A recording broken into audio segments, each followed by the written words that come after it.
तो कहानी की शुरुआत होती है और हमें रॉजर नाम के एक लड़के को दिखाया जाता है जो कि अपनी स्कूल की छुट्टियां होने के बाद वो अपने घर आ रहा था और उसको घर छोड़ने के लिए उसकी घर की नौकरानी आई होती है। यहाँ पर हम देखते हैं कि रॉजर अपनी नौकरानी को देखने के बाद मन ही मन बहुत ही ज्यादा खुश हो रहा था। अब हम देखते हैं कि वो घर पहुंच जाने के बाद अपनी मॉम से मिलता है, लेकिन उसकी मॉम की नजर उसके गीले पैंट पर पड़ जाती है। दरअसल यहाँ पर हम जान पाते हैं कि रॉजर ने अपने नौकरानी को देखते हुए अपनी पैंट को गीला कर लिया था, जिसको उसकी मॉम देख लेती हैं। अब अपने घर के अंदर जब वो आता है तब वहाँ पर वो अपनी सिस्टर से भी मिलता है, जिसके बाद उसकी सिस्टर उसे अपना घर और जंगल घुमाने के लिए लेकर जाने लगती है। अब जब वो जंगल में जाता है तभी उसकी वही नौकरानी उसे फिर से मिल जाती है। जब वहां पर उसकी नौकरानी को इमरजेंसी लग जाती है तब वो वहां से भागने लगता है, लेकिन तभी भागते हुए उसका पैर फिसल जाता है और वो नीचे गिरता है। तभी उसे पता चलता है कि जंगल से किसी और की भी आवाज आ रही है, और जब वो उस आवाज की तरफ और पास जाकर देखता है तब पता चलता है उसे कि उसके घर की नौकरानी किसी और आदमी के साथ वहां पर रोमांस कर रही है।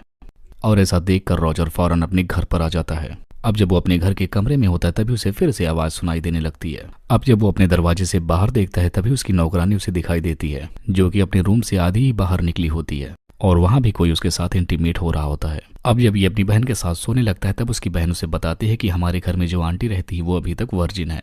अब अगली सुबह उसकी सिस्टर फिर से उसे जंगल घुमाने के लिए लेकर जाने लगती है। तब उसकी नजर वहां पर पड़ती है कि जहां पर उसके घर की नौकरानियां नहाने के लिए आया करती हैं, और तभी वहां पर एक एक करके उसके घर के नौकर भी आने लगते हैं। और इन तीनों नौकरों को देखने के बाद यहाँ की नौकरानियां अजीब अजीब इशारे भी करने लगती हैं। अब इसके बाद हम देखते हैं कि रॉजर नौकरानियों को और भी करीब से देखने की कोशिश करता है, लेकिन वहीं का एक नौकर उसे ऐसा करते हुए देख लेता है और उसको वहां से फौरन जाने के लिए कहने लगता है। तभी उसे वहां पर उसकी सिस्टर मिल जाती है, जो कि उससे पूछती है कि अब तक तुम कहाँ गायब हो गए थे। अब इसके बाद उसकी सिस्टर उसे पास ही की चर्च में लेकर जाती है और उसको वहां से चर्च की छत पर लेकर जाती है। और वहां पहुंचने के बाद वो दोनों देखते हैं कि वहां पर रॉजर की आंटी आई हैं, जो कि चर्च के फादर से कहती हैं कि जब से हमारे घर में रॉजर आया है तभी से मैं उसे पसंद करने लगी हूँ और मेरा बस दिल कहता है कि मैं उसके साथ अपनी हर रात गुजारूं। अब जब रॉजर को ये बात पता चलती है तब वो बहुत ही हैरान हो जाता है। अब वो उसकी आंटी को बहुत ही करीब से देखने की कोशिश करता है ताकि वो उसे अच्छे से देख सके। तभी वहीं पर वो चर्च के फादर के पास गिरकर उल्टा लटक जाता है। तब वहां पर चर्च के फादर उसे पकड़ लेते हैं और उसकी शिकायत उसकी मदर से करते हैं। तब उसकी मदर पूछती है कि आखिर इसकी सजा क्या होनी चाहिए। तब फादर कहते हैं कि इसे पीछे से 100 बार मारा जाए, और ये सब कुछ उसकी नौकरानी और सिस्टर देख रही होती है। अब इतना सब कुछ होने के बाद हम देखते हैं कि रॉजर अपनी सिस्टर के साथ फिर से सोने के लिए आ जाता है, लेकिन तभी वो बाहर देखते हैं कि उसकी एक नौकरानी फिर से किसी के साथ इंटीमेट हो रही होती है। और अब जब वो उस शख्स को देखने की कोशिश करता है तो वो आदमी दिखाई नहीं देता। अब जब वो नौकरानी रॉजर के पास आती है तब वो उससे पूछता है कि आखिर बाहर कौन है जो कि सरेआम ऐसे काम करता है। तब वो नौकरानी रॉजर से कहती है कि ये हम सब लोगों का सीक्रेट है, और बस वो इतना ही कहकर वहां से चली जाती है। अब थोड़ी देर बाद रॉजर को वहां पर एक बुक मिलती है जो कि हवस भरी कहानियों से भरी होती है। तब रॉजर उस कहानी को छिपकर पढ़ रहा होता है। तभी वहां पर उसकी एक नौकरानी भी आ जाती है, जो कि मुर्गियों को दाना डालने के लिए आई होती है, लेकिन उसी वक्त वहां पर एक नौकर आकर उसे अंदर से लॉक कर देता है और उस नौकरानी के पीछे से जाकर उसके साथ इंटीमेट होने लगता है। अब अगले दिन हम देखते हैं कि रॉजर एक नौकरानी को अपने कमरे में बुलवाता है और उसे वहां पर टच करने की कोशिश करता है, लेकिन तभी वहां पर दूसरी नौकरानी भी आने लगती है, जिसे देखने के बाद रॉजर वहां से भाग निकलता है। अब यहाँ पर भी रॉजर को कुछ नहीं मिलता, जिसके बाद वो घर जाता है। तभी उसे रास्ते में एक नौकरानी मिलती है जिस पर पीछे से वो हमला कर देता है। अब वो नौकरानी पहले तो उसे मना करती है, लेकिन फिर बाद में वो भी मान जाती है। अब अगले दिन घर के सारे मर्द किसी काम से बाहर चले जाते हैं, तब इसका फायदा रॉजर उठाता है। तब वो कमरे में जाकर एक नौकरानी के साथ इंटीमेट होता है। अब रात हो जाने के बाद रॉजर अपनी आंटी का इंतजार कर रहा होता है। अब काफी रात गुजरने के बाद उसकी आंटी आ भी जाती हैं और यहाँ पर ये दोनों बहुत सारी बातें करने लगते हैं।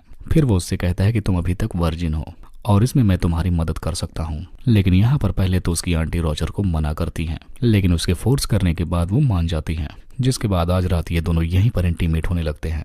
अब कुछ देर बाद वहां पर हेलेन नाम की नौकरानी आती है। तभी रॉजर उसे पकड़ लेता है और यहाँ पर उसके साथ भी इंटीमेट हो जाता है। अब अगले दिन हम देखते हैं कि रॉजर अपनी हवस मिटाने के लिए अस्तबल में जाता है, जहाँ पर रॉजर एलिसा को सेड्यूस करने लगता है और यहाँ पर वो इसके साथ भी फिजिकल रिलेशन बना लेता है। अब यहाँ पर हमें पता चलता है कि रॉजर ने अपने घर की किसी भी लेडी को नहीं छोड़ा है। अब इसके बाद काफी वक्त गुजरने के बाद हम देखते हैं कि रॉजर इस हद तक गुजर जाता है कि वो अपने कमरे में एक साथ बहुत सारी लड़कियों को बुलवाकर उनके साथ इंटीमेट हुआ करता है। अब कुछ टाइम बाद हम देखते हैं कि एलिसा रॉजर से कहती है कि अब वो प्रेग्नेंट है, और ऐसा सुनकर रॉजर की फट जाती है। अब अगले दिन रॉजर के कमरे में एक नौकरानी फिर से आती है और उससे वो भी कहती है कि वो भी प्रेग्नेंट है, और तब तक उसकी आंटी भी आकर उससे कहती है कि वो भी प्रेग्नेंट है। तब यहाँ पर हमें पता चलता है कि रॉजर जिस किसी के साथ भी इंटीमेट होता है उसे प्रेग्नेंट करके ही छोड़ता है। अब इसके बाद यहाँ पर रॉजर की स्कूल की छुट्टियां खत्म हो जाती हैं और अब वो अपने स्कूल वापस जाने के लिए रेडी हो रहा होता है। तभी वहाँ उसके पास एक और लड़की आती है जो कि उससे कहती है कि वो भी प्रेग्नेंट है और ये बेबी तुम्हारा है। और ऐसा सुनने के बाद रोजर और भी ज़्यादा शॉक्ड हो जाता है और आखिरकार रोजर सारी लड़कियों को ऐसे ही छोड़कर अपने स्कूल वापस चला जाता है। और इसी को दिखाते हुए इस कहानी का यहीं पर एंड हो जाता है।